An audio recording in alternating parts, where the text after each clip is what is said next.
Seja muito bem-vindo ao Orioncast, o podcast que une você ao mundo dos negócios e das grandes oportunidades. Hoje a gente está com uma convidada muito especial, a doutora Luísa Brau, médica emergencista, co-host do Pod Raiz e a pessoa que vive no meio do caos, mas com tranquilidade. A gente vai falar muito sobre isso, tá? Já aproveita, curte, compartilha, comenta. Tem o QR Code aí na tela, o link também, então pode entrar à vontade. Hoje vai ser um dia muito especial. É isso, eu tô aqui como co-host, eu sou o Vitor Escocar e quero começar te dando uma dica. Se você, que é empreendedor, empresário, quer vender mais, quer prosperar nos seus negócios e fazer conexão de valor, a Enjoy é o ambiente perfeito para você. A Enjoy é uma escola de negócios capixaba voltada para o seu desenvolvimento. Se você quiser conhecer um pouco mais, vai ter o link aqui, o QR Code. Entre, se cadastre. O time da Enjoy está preparado para analisar o momento, a maturidade da sua empresa e saber exatamente qual curso que acompanha para você. Entra lá. Luísa, seja muito bem-vinda, então, ao nosso podcast hoje. Mas a gente quer começar o seguinte, sabendo um pouquinho da Luísa por trás do jaleco. Fala pra gente, quem que é a Luísa Brau? Ei, gente, é um prazer. Obrigada pelo convite. Espero que esse papo seja muito agradável. Já está sendo, né? A Luísa Brau fora do jaleco, né? Fora do macacão. Sim. A Luísa Brau fora do jaleco e fora desse mundo caótico aí da emergência. É uma mulher hoje casada, decidida, batalhadora, de uma criança que veio com um sonho de ser médica. Então, eu fui a criança de bochechinhas rosadas que sonhava em ser médica.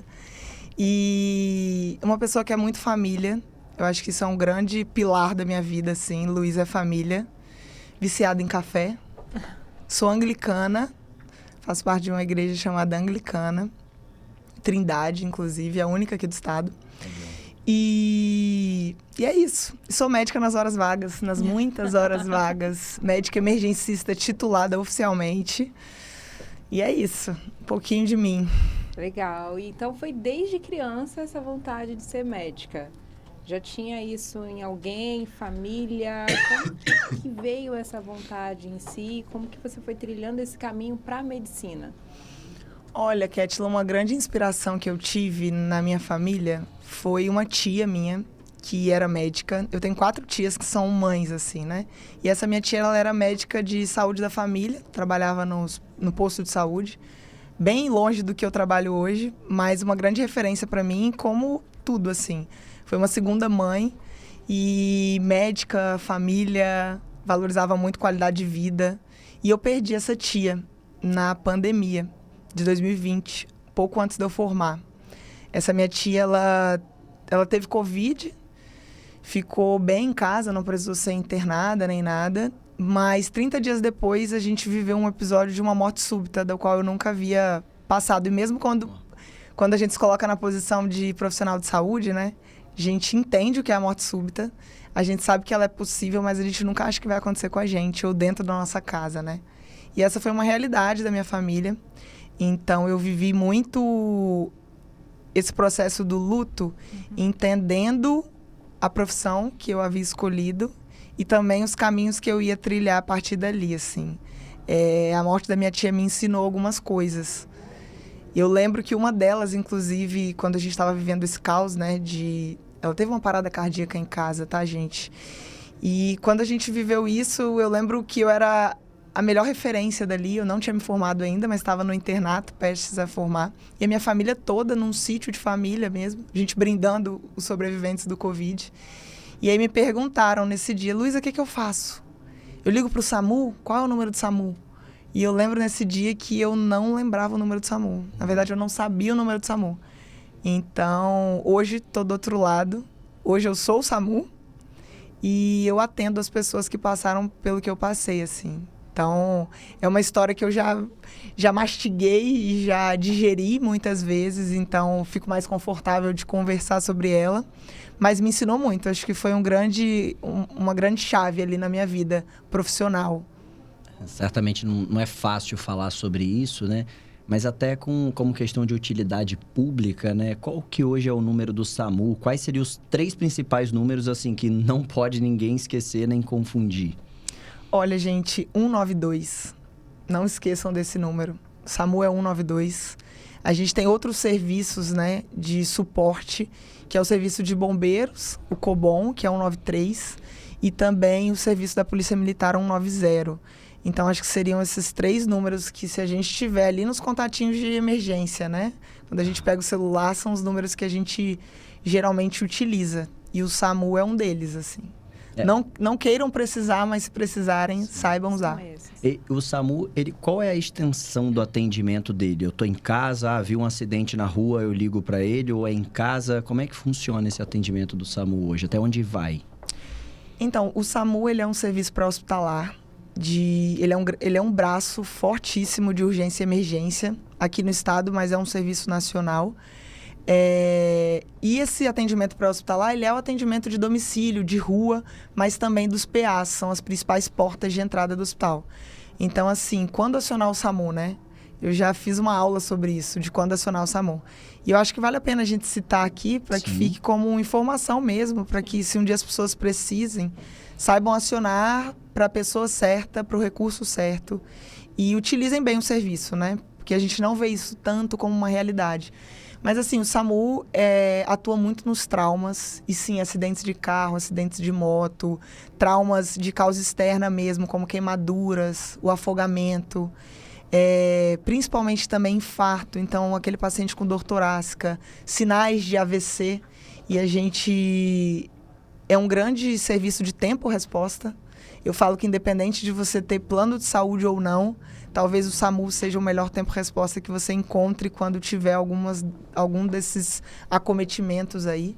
Então, infarto, AVC, trauma, desmaio, rebaixamento súbito, morte súbita, tudo isso, parada cardiorrespiratória, né, que é a maior emergência médica, então é uma das principais atuações do SAMU também, principalmente dentro de domicílio. Então, pessoas como eu, que vivi isso dentro de casa, eu precisei acionar o SAMU. Confesso que não esperei chegar, porque era uma roça, né? A gente estava num sítio de família, longe. Então, a gente precisa lembrar também que o SAMU é um carro, né? Ele não se teletransporta. E estrada de chão e tudo, então a gente mesmo levou até o hospital. Mas é um serviço que atua nessas frentes, né? E uma frase que eu gosto muito de usar na emergência, né? E que atua muito no SAMU é anyone, anything, anytime, né? Qualquer um, qualquer coisa, a qualquer momento e também em qualquer lugar.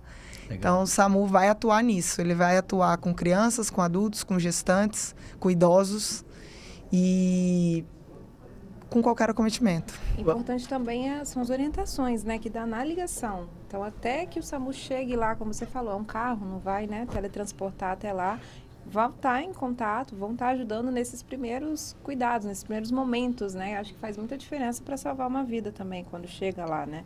Exato. Existe um serviço de regulação médica, que é a grande... Eu não falo nem que é só a cabeça, é o grande coração do SAMU, né? A gente tem um serviço que é padrão ouro aqui no estado do Espírito Santo, que ele é unificado. Então, atende todo o estado do Espírito Santo. Hoje a gente tem SAMU em todo o estado, assim. De Apiacá até qualquer lugar que vocês pensarem daqui, a gente vai ter. Nada contra Apiacá, tá, gente? Mas é só porque não tinha SAMU antigamente. Você já gravou todos os números das ambulâncias? A 50, a 48, onde fica? Já tem os números. Mais ou menos, a gente... Eu sempre trabalhei com... Eu sempre trabalhei com ambulância, o serviço pré-hospitalar, mais de 2 braços, né? Existe o SAMU, que atua, como eu te falei, nessas áreas, e também o serviço de remoção de ambulâncias pela CESA, que é interhospitalar. Então, antes de fazer parte do SAMU, eu já atuava nesse serviço. Então, eu conhecia o estado de norte a sul, andando mesmo. Então, assim, já estive de São José dos Calçados, extremo sul, até Linhares, Colatina, São Mateus. Então, a gente sempre rodou. E a regulação médica é um pouco isso. A gente mapeia para poder direcionar o recurso no melhor tempo para aquela pessoa que está precisando. E usa bastante tecnologia para isso, né? Então, para poder conseguir fazer essa geolocalização, saber qual o melhor lugar para acionar, qual ambulância está mais perto. Isso eles te entregam tudo no sistema, né? A gente tem uma central de regulação que a gente consegue visualizar tudo em tempo real. Então, a gente consegue visualizar, inclusive, a velocidade dos carros, aonde eles se encontram, quais carros estão disponíveis. E por isso a importância da regulação, que funciona como uma triagem, né? Porque, embora seja um serviço disponível para todos, a gente fala muito de equidade, né? Diferente de igualdade. A gente precisa entregar um recurso necessário para aquilo que o paciente precisa. Então, não é todo mundo que precisa de tudo, né? Então, a gente precisa triar um pouco, porque são recursos finitos. Pra você ter noção, na capital hoje, aqui, Vitória, Espírito Santo, a gente tem 2 unidades avançadas. Apenas 2. Que tem médico, né? Que é o que a gente chama. Sim. Cariacica, a gente tem uma. Serra, a gente tem uma. Então, as pessoas não visualizam isso, né? É um recurso muito escasso, muito finito. Então, a gente precisa gerenciar para poder dar conta. Não é fácil, né? Tem questão de helicóptero também, não tem? O serviço de aeromédico a gente também tem, juntamente com a polícia, né? A gente está até adquirindo uma nova aeronave, mas a princípio era uma. Então, às vezes, ela é montada para atender a polícia, às vezes ela é montada para atender o serviço pré-hospitalar do SAMU. Então, a gente tem essa possibilidade também, que facilita muito longas distâncias, principalmente, mas hoje só atua durante o dia. A gente ainda não tem uma aeronave que voa à noite. Então, a gente tem esse empecilho aí, né, vamos dizer. Acho que tem um ponto relevante que eu acho legal destacar, que muitas pessoas até desconhecem. Quando eu ouvi sobre isso, eu fiquei bem impactado, né? Minha esposa é sua amiga, médica também do SAMU, que é a quantidade de trotes que vocês recebem hoje lá, né? Isso é uma realidade, né? Se você puder comentar um pouquinho, quanto que atrapalha? É 1, 2 trotes por dia ou realmente é uma coisa que atrapalha e isso atrasa o serviço de fato? Olha, isso sobrecarrega muito o serviço. Hoje a gente tem, e aí falar de números assim, são milhares de atendimentos diários que a gente faz. E muitos deles que não precisam de SAMU e muitos deles trotes. Hoje o serviço ele consegue drenar um pouco disso quando são etapas, né? Você liga para o SAMU, um atendente vai a gente chama de TARM, né? Telefonista auxiliar de regulação médica. E ela atende, vai pegar todas as suas informações, seu endereço, tudo. E muitas vezes, naquela ligação com aquele número, ela consegue identificar se é um número que já ligou várias vezes, se é um número que já passou o trote, tem algum histórico de trote. Porque a gente consegue selecionar isso no sistema. Então, aquela pessoa fica, de certa forma, marcada. Mas um grande desafio é porque é um serviço gratuito, né? Então, qualquer um pode discar 192 e informar. E a gente acaba dispensando e sobrecarregando o serviço. A gente deixa de atender pessoas que realmente precisam, porque o carro vai até a pessoa, chega lá, às vezes não é nada, às vezes a pessoa não está mais no local, descobre que é um trote, mas a gente gastou um recurso. E aí outra que precisa ali na rua do lado já não tem mais. Então, assim, acontece. A realidade é que a gente ainda tem muitos números de trote. Infelizmente, é uma realidade. Na sua jornada, agora falando um pouquinho da sua jornada preparação, né, para enfim ter o seu CRM em mãos, como você já desde sempre, né, quis ser médica desde criança, foi uma jornada fácil? Foi algo que teve seus desafios? Como que foi essa jornada de formação da Luísa Médica, enfim? Kétila, assim, eu não nasci em berço de ouro. Sempre tive uma base familiar muito forte em vários sentidos, mas financeiramente a gente batalhou bastante. E aí, quando eu comecei a pensar na medicina, oficialmente ali no pré-vestibular e tudo, era um grande desafio a mensalidade, né? O curso de medicina sempre foi um curso muito caro. E a gente tem apenas uma federal aqui, eu não queria sair do estado, então a princípio a federal era uma opção por ser gratuita, mas eu sempre tive apreço pelo método da UVV, da Universidade de Vila Velha daqui, que foi onde eu cursei. E aí um grande ponto que eu coloquei como meta de vida era, se eu passar na UVV e eu conseguir o FIES, que na época era disponível para todo mundo que quisesse, e a UVV era famosa até em relação a isso, os alunos conseguirem FIES de forma mais fácil. Eu falei, eu não tento mais. Fiz um ano de pré, passei na UVV, fiz até no Primeiro Mundo meu pré, uma escola aqui de Vitória também, e uma escola pequena, sempre gostei disso, não fui dos pré-vestibulares enormes. E aí entrei na UVV e consegui o meu FIES 100%, assim, 100% mesmo, não desembolsei nem o valor, só o da mensalidade inicial, né? Pra vocês terem noção de valores, e aí falando pra galera mesmo, tem 10 anos que eu entrei na faculdade, foi em 2015, minha mensalidade primeira foi R$4.500 e a cada semestre ela aumentava R$500. Então era isso. Hoje, para você fazer medicina, ou se você tem um filho que faça medicina, girando em torno de uns 8 mil a mensalidade, 8 a 10 mil, alguns lugares 12 O FIES mil. dificultou muito, pelo que eu venho falando. Ou ainda você vê facilidades? O que você ouve falar? O FIES, pra mim, a minha turma foi a última da UVV que todo mundo que quis conseguiu. Então, 90% da minha turma era FIES. Isso era muito bom. Eram pessoas mais pé no chão, inclusive. Porque a gente vê essa realidade mudando novamente na medicina, né? A medicina volta a ser um curso de elite. De fato porque pessoas que ganham muito bem dificilmente conseguem pagar uma faculdade para um filho, quiçá 2, de medicina, né? Então, pensando aí na sociedade como geral, já é um nível muito elevado. E, posteriormente, na turma seguinte, a minha, só tinham 10 vagas para toda a faculdade. E aquilo foi limitando. Hoje eu não sei qual a realidade, mas eu sei que são limitadas e a gente consegue acesso via Enem. A gente já entra nas faculdades particulares via Enem com FIES. Não é como a minha nessa época, né? Sim. Então, assim, isso Eu visto a camisa do FIES porque sem o FIES eu não seria médica hoje. Não é uma realidade de todo mundo, mas eu, Luísa, não seria. Ou eu tentaria muitos outros anos até passar numa federal para ser gratuito. Então, batalhei e empreendi muito também ao longo da faculdade, tá? Olha, eu vivia, sempre me joguei em oportunidades, então eu tinha minhas bolsas de iniciação científica, porque a faculdade te permite isso. E eu lembro que eu vivia com R$400 no mês, R$1.000 de cheque especial, era isso que eu vivia. Conta e fazia tudo, tá? Né? Conta universitária. Conta universitária. Meu Deus, que Se fase. o banco deu limite é porque a gente pode pagar. É isso. Ainda mais médico, eles fazem isso, né? Eles acreditam na gente. Eles botam o limite lá no seu primeiro período e falam, vocês vêm. É pra usar. É pra usar.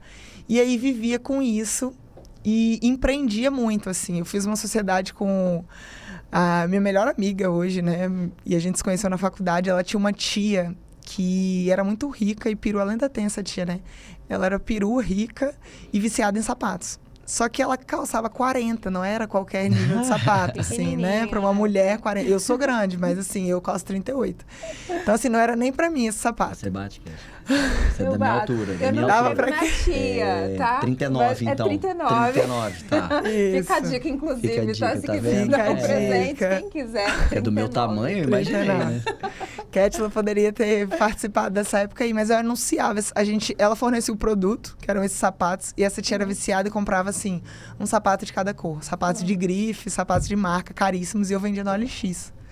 E entregava nos terminais. Nossa. Terminal de Campo Grande, terminal de Carapina. Então, assim, as pessoas muitas vezes não sabiam nem a marca do sapato e nem o valor daquilo, mas a gente empreendia, aquilo girava um dinheirinho pra gente sobreviver. Tinha que explicar no OLX que 40 é para quem calça 40, não é para quem calça 35 ou 36 ou 39, era o sapato era 40. Não, 39 às vezes dá. Vai que, né? Forma pequena. Então, assim, passamos aperto, mas me virava. Vendi cookie também, é até uma marca hoje conhecida aí, um salve ao cookie do Nicão. E ele começou vendendo nas faculdades, entregava nas cantinas, e hoje ele tem várias lojas já franquias do cookie do Nicão, e eu vendi. Ele paga royalties pra você ainda? Não, nunca mais nem falei com ele. Fica a dica aí, eu mando um... Manda um recebido em cookies. Cookies. E aí foi isso, assim, vendi, né? A gente tem o Intermed, né? Que são os jogos interestaduais entre Espírito Santo e Rio de Janeiro. Todas as faculdades de medicina se juntam em Vassouras para fazer os jogos. E eu era atleta, eu ia para jogar mesmo, tá, gente? Eu nem bebia nessa época, real. Porque as pessoas vão um pouco para isso também, se divertir, curtir, né? Existe esse Eu ia lado. para jogar, então eu financiava as minhas idas. Muitas vezes eu ganhava a bolsa atleta para ir. Eu fui 3 vezes, né? 3 anos. E uma delas eu levei um carrinho de cookie e vendi lá, assim. Empreendedora, era a Luísa do cookie. Vendia no ônibus, vendia para as outras, vendia na arquibancada. Então, assim, não passava aperto, não. Fui com o carrinho cheio e voltei com ele vazio. E nessa sua jornada, que é muito bacana, a gente às vezes vê uma médica ali atendendo, e médica a gente sempre coloca, e tem que colocar mesmo, né, no seu pedestal, porque é uma profissão linda, mas não imagina o que tem ali atrás, né? Então a gente descobrir um pouquinho da história é bacana, né? A gente não faz ideia. Nessa sua jornada como bolsista, empreendedora, inusitada até desses empreendimentos, qual que foi a sua maior lição, assim, aprendizado que você teve? Olha, igual você falou, né, Kétila, o mundo médico, ele é um mundo ele já sofre uma peneira financeira ali, faz parte. A gente entende hoje cada vez mais. Se não tem acesso ao financiamento estudantil, são pessoas que vão ter condições de pagar 10 mil de mensalidade. Então, a gente está falando de um outro público. O que me diferenciou e o que eu agradeço por isso, assim, eu não julgo quem nasce de berço de ouro, em berço de ouro, né? Eu acho que é um grande privilégio se você tem uma família para poder arcar, te dar esse suporte. Eu acho que a gente sofre menos no caminho. Mas o caminho ensina, né? Então, eu tirei grandes aprendizados, assim. A medicina vira uma chave, a gente passa bons anos da nossa vida sem ganhar um tostão, tendo que se virar. E aí, quando a gente forma, a gente tem um retorno financeiro rápido. E, de fato, sim, às custas de muitas horas trabalhadas. Eu falo que o médico hoje, ele vende horas. Ele é um vendedor de horas. Perfeito. E qual que é o valor da hora, né? Se você perguntar, tem... O ativo mais valioso que existe. Exato. Eu esqueci o nome daquele filme, inclusive, que as pessoas vendem horas. É o clique? Eu não... Não, o clique não vende hora, né? Enfim, tem um filme sobre isso que as pessoas vendem horas. E é o novo dinheiro, é a nova moeda de troca do mundo, né? Você vender tempo.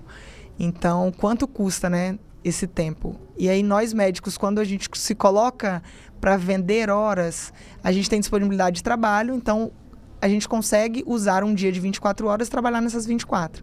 Se você for colocar isso hora trabalhada, a gente ganha como muitos profissionais. A grande questão é que a gente tem disponibilidade disso. Então, isso vira uma chavinha na nossa cabeça, né? De uma hora para outra você não ganha nada e aí você começa a ter possibilidades de vender suas horas. Então, isso me ensinou sobre o processo. Então, hoje eu tenho muito pé no chão, de saber de onde eu vim, de saber da minha trajetória, de valorizar as conquistas. Eu acho que as coisas, elas têm um sabor diferente. A casa própria tem um sabor diferente. A gente conversou sobre isso, Kétila acompanhou aí essa jornada de casamento. Sou uma recém-casada e conquistar a casa própria, conquistar o carro próprio, conquistar uma festa de casamento. Legal. Ou algo que a gente financeiramente consegue se permitir. E eu não falo isso nem pelo dinheiro em si, mas é pelo valor. Falo que não é preço, é valor, né? A gente consegue dar valor às coisas. E quem não precisa passar por isso, talvez não tenha oportunidade de aprender dessa forma.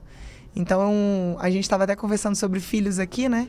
E eu acho que é isso. Talvez os meus filhos não vão passar pelas mesmas dificuldades que eu, se Deus permitir que não.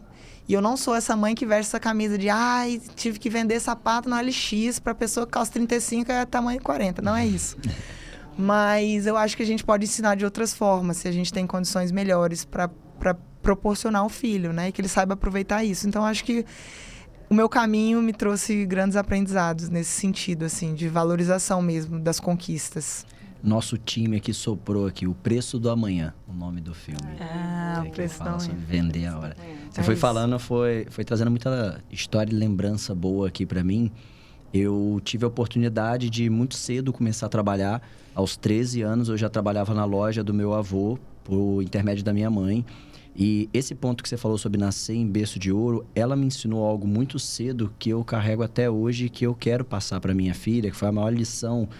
Que ela olhou para mim e ela falou assim: filho, para você nunca vai faltar o básico. Eu tiro de mim se for necessário. Você vai ter comida, você vai ter roupa, você vai ter casa.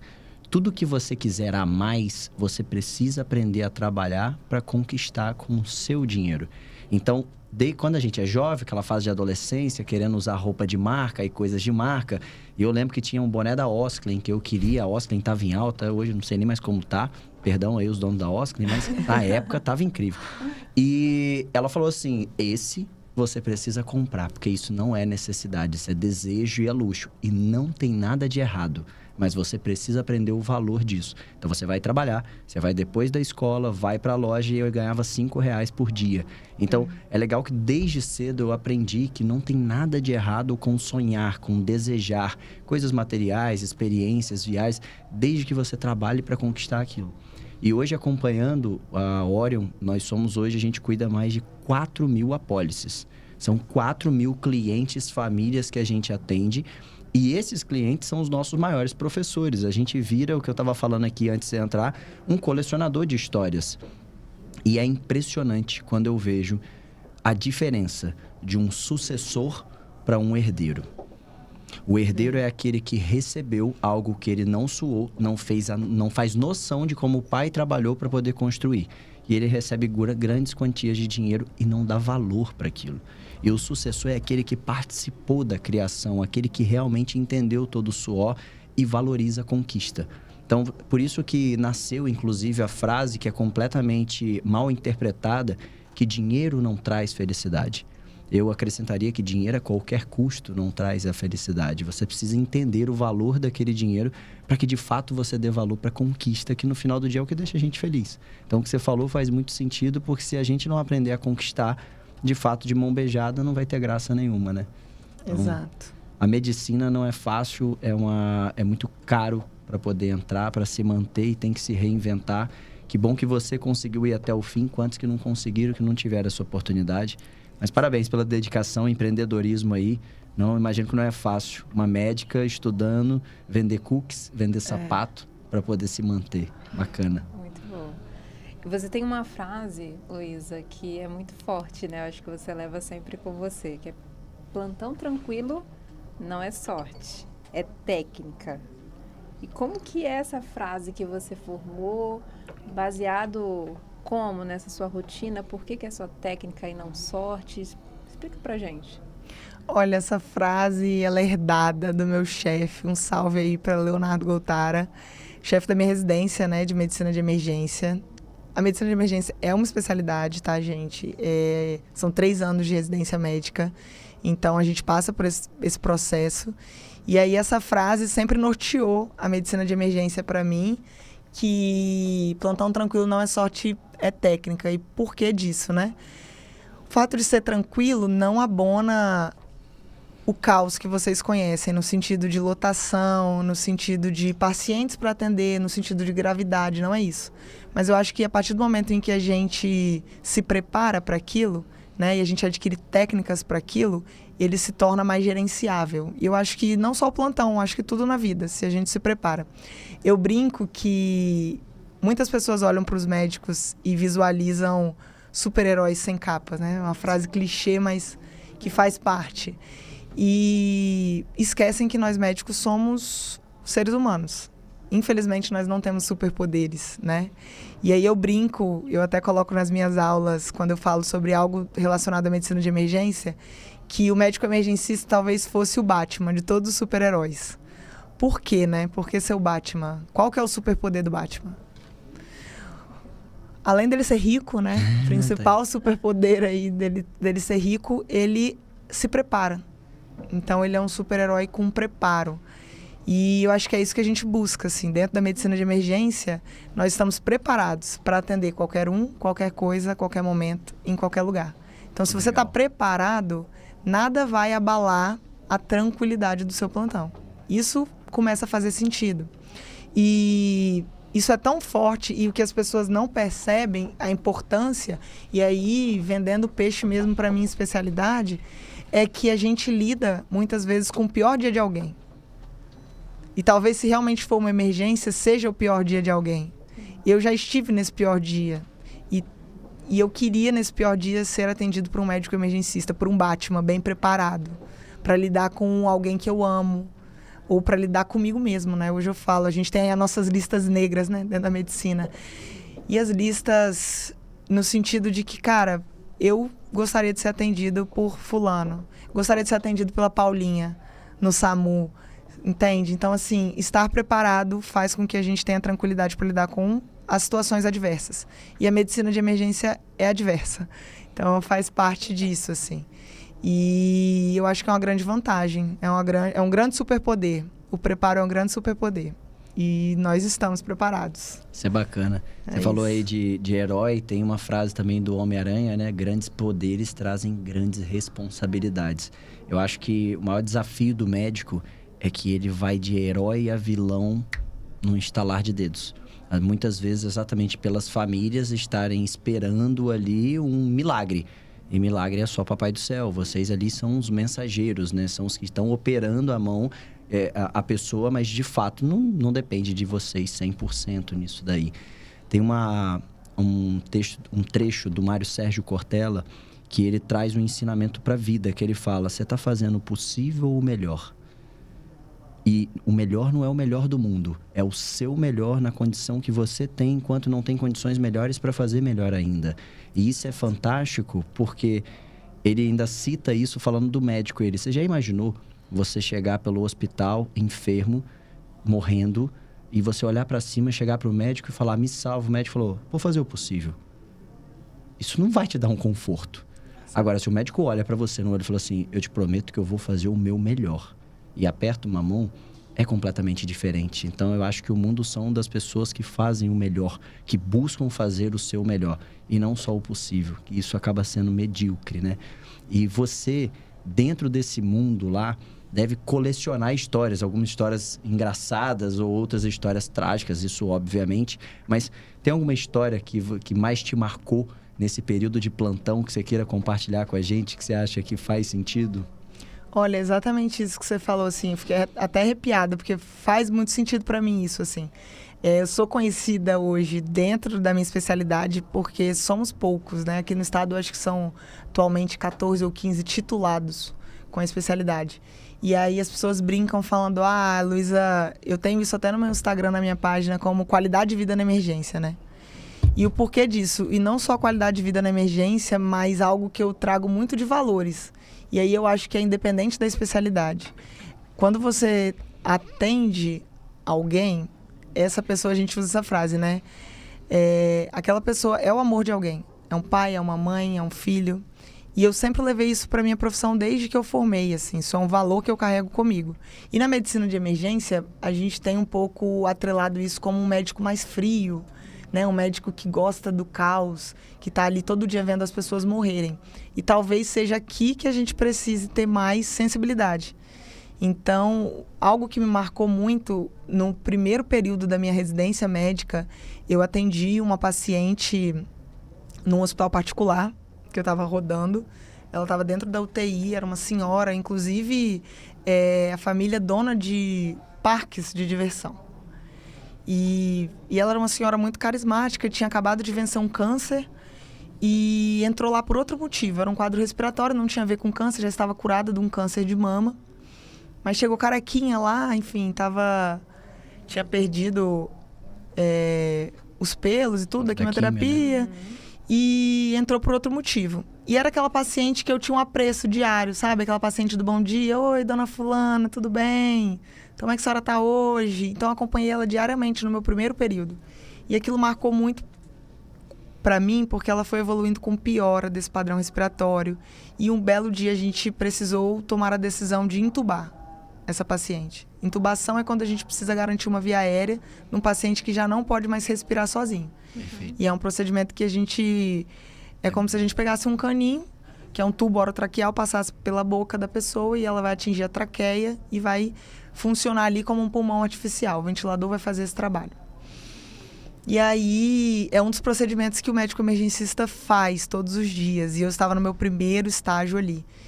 E aí, quando ela intercorreu, a gente precisou tomar aquela decisão, eu travei. Foi a primeira vez que eu travei, assim. Eu falei: cara, eu não vou conseguir. E ela segurou na minha mão e falou assim: doutora, não me entuba, não. Não me entuba, não, que se me entubar eu vou morrer. Isso é uma frase que a gente ouve muito. Então, assim, mexe muito com a gente, porque é uma responsabilidade. Grandes poderes, grandes responsabilidades. Então, ali você está com a vida de alguém, literalmente, nas suas mãos. Eu tenho minha fé, acredito em Deus. Não acho que seja só pelas nossas mãos. Então, sim, a gente nunca anula o poder de Deus nisso. Mas foi muito complicado para mim. Eu falei: não consigo, daqui não dá. Eu falei: não dá. E aí o meu staff, na época, né, foi e realizou o procedimento e ela ficou entubada. E eu conversava com a família diariamente sobre isso. E a família é muito religiosa. E olhava pra mim e segurava assim. Tudo que eu falava, no final, ela só entendia assim: você acredita em Deus? Aí eu falei: acredito a ela. Então é isso. Minha mãe vai viver. Minha mãe vai viver. E não... tem essa fase do luto da família, né? De entender o que realmente está acontecendo. E eu fiquei muito próxima dessa família, muito mesmo, assim. Chegava em casa todos os dias, eu chorava para essa paciente. As pessoas acham que esse dia eu chorei. No dia que ela foi entubada, eu chorei. Saí da sala para chorar. E isso acontece, nós somos humanos. Se envolve, né? A gente falha, a gente tem erro, a gente chora, a gente sente tudo. A gente sente exatamente igual. A gente só se prepara para aquele ambiente. E aí, naquele dia, eu repensei sobre a minha especialidade. Eu falei, cara, não dá. Será que eu tô na especialidade certa? Porque não dá para eu simplesmente travar. Eu misturei muito as coisas, né? Eu levei o pessoal para um momento que precisavam de mim ali. Graças a Deus, eu estava na residência e tinha alguém superior com essa responsabilidade. Só que, no final, eu pensei muito nisso. Eu falei, cara, se eu me preparo psicologicamente para lidar com o procedimento em si, eu dou conta, mas eu não vou perder essa característica. Então, assim, a partir dali, e essa paciente não sobreviveu, eu aprendi muito com ela, assim. Eu me blindei um pouco mais, mas eu nunca perdi a sensibilidade. Então, eu valorizo muito a família hoje dos pacientes. Tanto que, num belo dia, eu frequentei esse parque de diversões, não sabia que era delas, fui comprar um churros no carrinho do parque de diversões. Quem me atendeu foi a filha e falou, você cuidou da minha mãe. E na hora eu fiquei assim... Sabia, né? E eu conhecia ela, marcou minha vida, eu sabia quem era, porque a gente atende muitas pessoas, então você não vai lembrar de todas. Mas ela falou assim, você cuidou da minha mãe. E aí, na hora eu me emocionei, assim, eu falei, caracas. E aí veio a história todinha. Então, esse foi um grande marco pra mim, assim. E hoje eu sou chorona, sou sensível, sou médica emergencista, mas médicos emergencistas têm esse aspecto bruto e frio, mas... A gente, por trás dessa capa, por trás desse macacão, por trás desse jaleco, a gente carrega um coração sensível. Até porque a fragilidade nesses momentos, ela não passa segurança, né? E você, acho que passou a mesma coisa que eu. Quando a gente tem cara de novo na nossa profissão, é ainda mais difícil passar aquela segurança. Eu acredito fielmente que todo grande profissional, um dia, ele já se questionou se aquele lugar que ele estava é realmente o lugar. E certamente esses dias acontecem nos dias mais difíceis. Eu tenho uma frase que eu falo, um dia você vai precisar se lembrar do dia 1. Você lembrar o porquê você começou a fazer aquilo. O Simon Sinek tem um livro dele que eu acho fantástico, é Comece pelo Porquê. E esse Golden Circle que ele fala, que é exatamente o porquê, como e o quê. Não é o que você faz, você sempre tem que lembrar do porquê você faz o que você faz. E é exatamente esse sentimento, esse porquê. Por que você decidiu ser médica? Por que você decidiu ser emergencista? O que você está fazendo? Como você faz o que você faz? A forma como você trabalha, no final, vai ser o quê? Que é ajudar pessoas. Então, se você sempre se lembrar do seu porquê, você sempre vai saber que está no caminho certo e que você só precisa continuar. Dias difíceis vão ter em todas as profissões, né? Isso é um fato.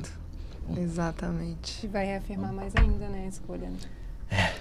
Lembrar do dia 1. Não é medicina por amor, né? Eu falo que é medicina com amor. Que a gente faça isso. Não são todos os dias felizes mesmo. Não são todos os dias que a gente levanta batendo no peito de que a gente vai salvar vidas e de que eu nasci para isso. Mas é necessário que a gente se relembre todos os dias do porquê a gente escolheu estar ali. E é uma utopia também você achar que todos os dias vai ser um dia incrível, vai ser feliz. Exato. Eu acordo, eles brincam que eu sou o mais motivacional lá do time. E nem sempre o que eu falo é para os outros. Muitas vezes é uma forma de verbalizar para mim. Hoje o dia vai ser incrível, vai e vença, vai ser o melhor dia da minha vida. Toda reunião que a gente tem, no final tem um mantra lá escrito. Esse vai ser o melhor ano das nossas vidas. A gente fala, a gente verbaliza, né? Tem ciências que falam disso, né? O nosso pensamento, ele é como se fosse uma antena de rádio, de TV. Ele está sintonizando naquela frequência. Então, se você já acorda, nossa, que horrível, mais um dia, meu Deus do céu, já chegou a segunda-feira, certamente você não vai ter um dia incrível, impecável. Então, a maior chance de você ter um dia melhor é se você ficar verbalizando isso o tempo inteiro, né? A gente tem um quadro bem bacana aqui que a gente criou, o E aí tá seguro, né? Trazendo um pouquinho o gancho desse momento, da sua profissão, sua história, é muito bacana. E fazendo um aparato com o nosso negócio também. Como é que foi essa questão de você contratar um seguro, né? Você procurou a Paula, e aí a Paula falou comigo, eu passei a indicação para a Kétila. Como é que foi esse start? Preciso me proteger financeiramente. Teve alguma coisa específica? Foi alguém? Como é que foi isso? Olha, Eu falo que eu sou a pessoa da mesa, né? Eu acho que nas mesas a gente consegue tirar grandes coisas. E numa mesa dessa, sentada com Paulinha, a gente conversou sobre isso, falando sobre vida, sobre profissão, sobre a visão da mulher na medicina, né? De constituir família, de querer engravidar, de tudo isso. E eu, recém-casada, me vi repensando nisso, né? Quando eu formei, eu fiz alguns seguros que eu não mantive na época. E não priorizei, na verdade. Não priorizei. E aí, essa água foi chegando mais perto, né? Então, assim, me vi casada como uma profissional emergencista, vivendo de plantões ainda, vendendo horas e dependendo muito da minha força de trabalho. Então, eu, Luísa, dependo da Luísa. Eu sou a minha própria empresa, né? Então, isso é muito complicado quando a gente se coloca na figura de mãe, médica, mulher, esposa. E é um desafio porque eu quero ser boa nessas áreas. Eu quero dar conta da Luísa na igreja, da Luísa no casamento, da Luísa com os filhos, da Luísa na profissão. E gerenciar isso é muito difícil. Exatamente. Porque você conseguir ser 100% em todas essas áreas, dificilmente. Mas se eu for o meu melhor, é aquela conversa, se eu for conseguir ser o meu melhor para aquele dia, eu vou estar no meu 100%. E aí o seguro veio muito com isso, assim, o casamento virou essa chavinha, porque eu me vi adquirindo bens, então a gente conquistou a nossa casa própria, o nosso carro próprio, e aí as contas aumentaram, o fixo aumentou, e eu falei, cara, se acontece uma coisa comigo, se acontece uma coisa com você, com meu marido, como é que a gente vai dar conta disso? Eu dependo, eu não sou cirurgiã, né? E a gente fala muito de mãos, né? De cirurgiã, seguro de mão, mas eu trabalho com a minha própria força. Então, o primeiro pensamento foi esse, assim. Eu precisava me assegurar de alguma forma na minha profissão. Que legal. E aí, essa questão do seguro, pensando nessas outras áreas de família, de casamento, e principalmente quando eu penso nos meus pais também. Hoje, os meus pais dependem, não só emocionalmente, mas financeiramente também. Que legal. Então, muitas pessoas dependem de mim, eu ainda nem tenho filhos. Então, eu fiquei com isso. E eu penso muito nas coisas, não é que eu fico pensando no pior das coisas, mas que elas podem acontecer, eu vivo isso diariamente. Exato. As pessoas saem de casa e não sabem se vão retornar. Esses dias a gente teve um atendimento no SAMU, que um senhorzinho saiu e ele trabalhava na roça, estava com uma enxada e um pacote de pão. Ele saiu para cortar a grama e falou com a mulher que ele ia chegar com pão para eles tomarem café. Ele simplesmente infartou e morreu. E não voltou para casa. A esposa foi encontrar ele no caminho. E ele falou que ia trazer pão. E ele não chegou em casa. Então, assim, isso acontece todos os dias.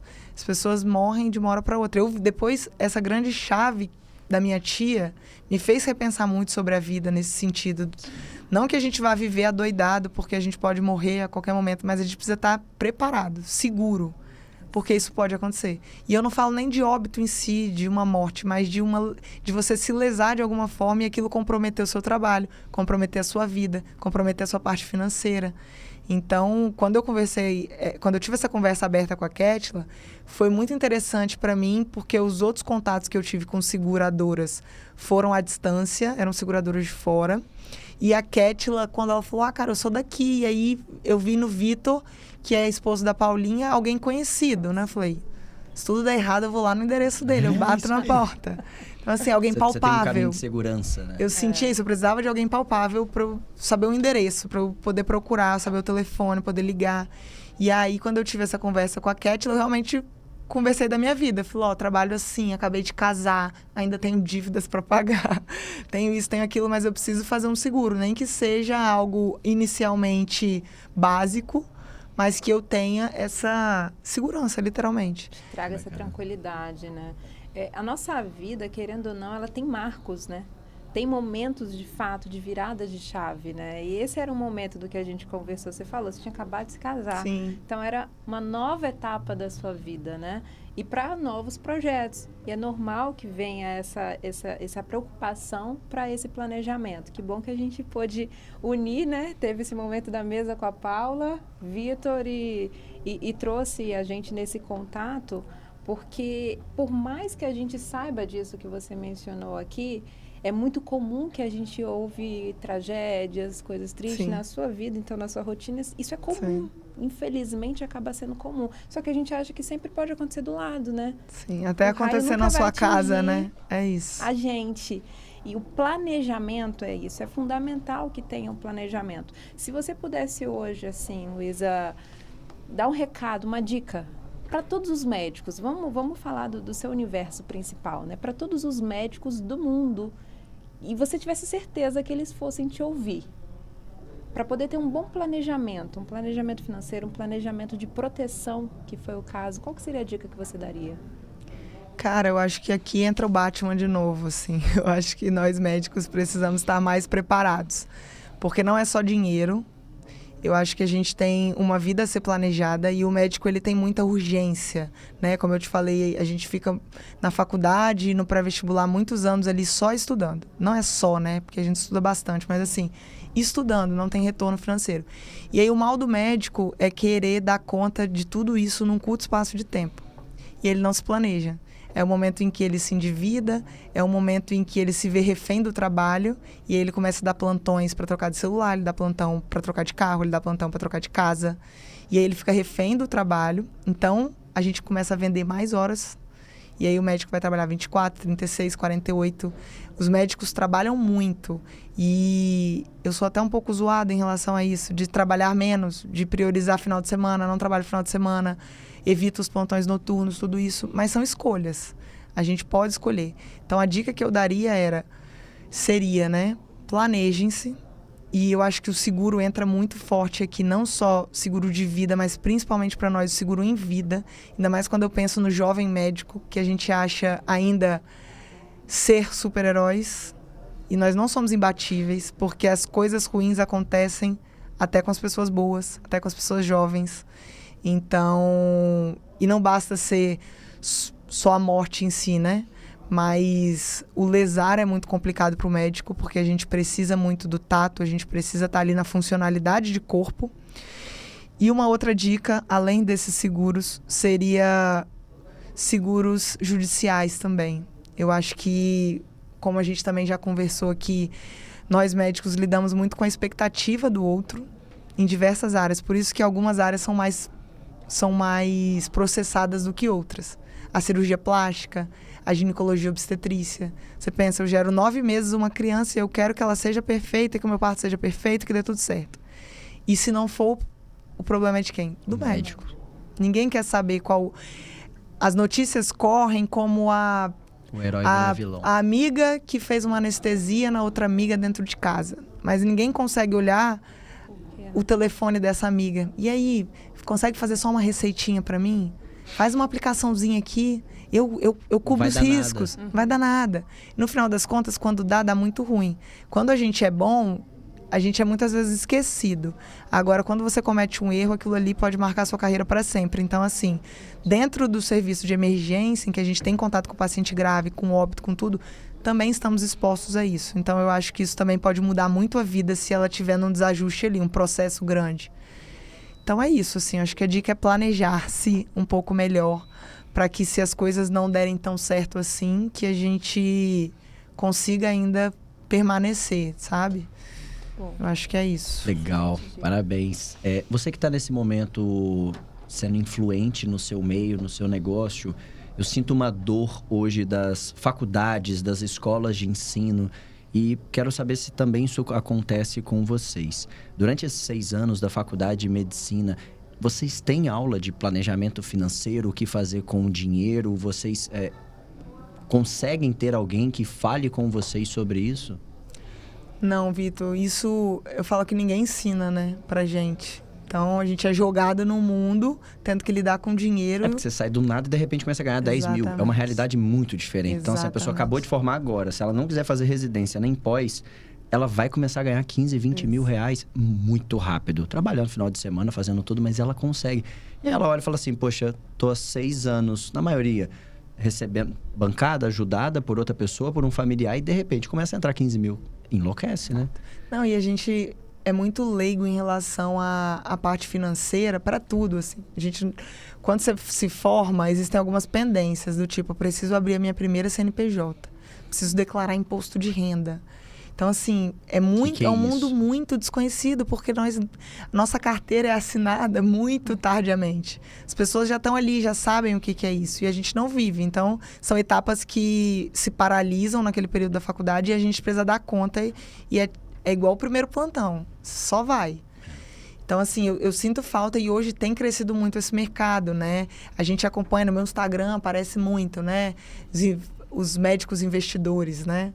Então, assim, eu acho que é algo que vai crescer, eu acho que tem que crescer e que talvez seja aí até um projeto para vocês em contato com as faculdades. Acho que mais acessível até nas faculdades particulares, inclusive, esse curso. Um curso à parte, como um investimento médico, principalmente para o jovem médico, né? Fica o recém-formado. Fica a dica aí para o VV que está ouvindo Fica a gente, dica. tá vendo? Legal. Para anexar isso à faculdade, porque a gente realmente não entende. Resolver. Eu faço muito isso na minha página também. A gente tem essa página da Emergência Raiz e falo sobre o primeiro plantão, como escolher o plantão, como abrir sua CNPJ, como que ocorrem os pagamentos de plantão. A gente não sabe isso. A gente não sabe gerenciar isso. Então, acho que é muito válido, mas hoje não é uma realidade, assim. Que legal. Felizmente. Eu espero que você consiga, né? Que com essa página, com o Instagram, motivar pessoas a desenvolver, a pensar, a olhar para isso, que é um pouco do que a gente faz, tentar transformar de alguma forma a cultura do brasileiro, né, nessa parte de seguro. O Orioncast está sendo criado para desenvolver isso, para trazer nossos clientes, amigos, ouvir histórias marcantes de pessoas reais e ver, né, de ser humano para ser humano. Nós também somos aqui do outro lado, querendo mostrar que existe uma solução financeira viável para cada momento da sua vida, né? Desde o início, para quem está se formando agora, para quem, obviamente, já construiu também um patrimônio relevante. Bom, Luísa, no mais, agradecer você. Sua história realmente é inspiradora, é muito bacana. Eu aprendi muito sobre esse meio médico com a minha esposa, né? Que a gente sempre compartilha o dia a dia.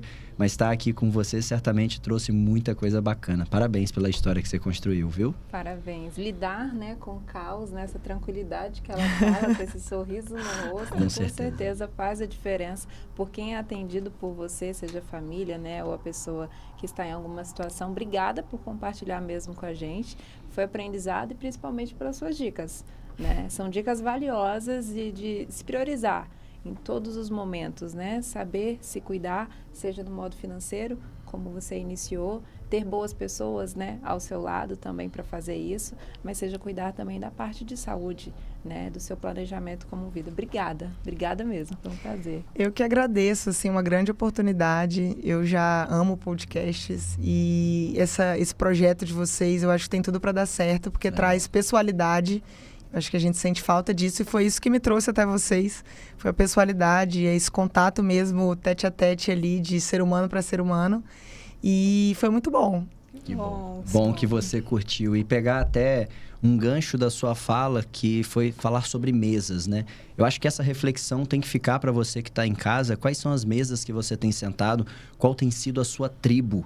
A Orion é a minha tribo, ela faz parte da minha família, são pessoas engajadas, querendo se desenvolver, querendo buscar o melhor. A Enjoy, uma escola de negócio que eu escolhi, que é a minha tribo, para buscar desenvolvimento com pessoas que têm dores reais, que vivem as mesmas coisas que eu vivo e que com certeza vão ter experiências para me passar, que eu não vou precisar sofrer tanto quanto elas sofreram. E é assim que é o mundo do aprendizado. Então, obrigado você pela audiência, foi um prazer estar aqui. Obrigado mais uma vez, Luísa, Kétila, foi um prazer. Obrigado a todo o time que estava aí com a gente, viu? Tchau, tchau. Tchau, tchau.